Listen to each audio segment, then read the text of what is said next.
మనం ఎలా ఉంటామో తెలుసిన చేయాల్సిన పాపాలన్నీ చేసేసి చేయాల్సిన మోసాలన్నీ చేసేసి భగవంతుడి దగ్గరికి వెళ్లి పూజలు చేసి పునస్కారాలు చేసి కొబ్బరికాయలు కొట్టి అర్చనలు చేయించి స్పెషల్ పూజలు చేయించి చేసిన పాపాలు మోసాలు ద్రోహాలు అన్ని తగ్గించుకోవాలని చూస్తాం.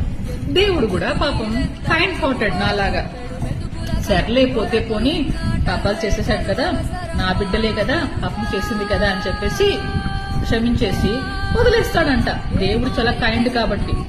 కానీ కర్మ ఉంది చూసినారా, కర్మకి పాప పుణ్యాలు ఏమి తెలియదంట. దానికి నువ్వు ఏం చేస్తే అదే నీకు రిటర్న్ ఈ జన్మలోనే ఇస్తుందంట. ఎందుకంటే దానికి కైండ్ హార్టెడ్ కాదు, అది స్టోన్ హార్టెడ్ కర్మ. కాబట్టి జాగ్రత్తగా ఉండండి సుమి.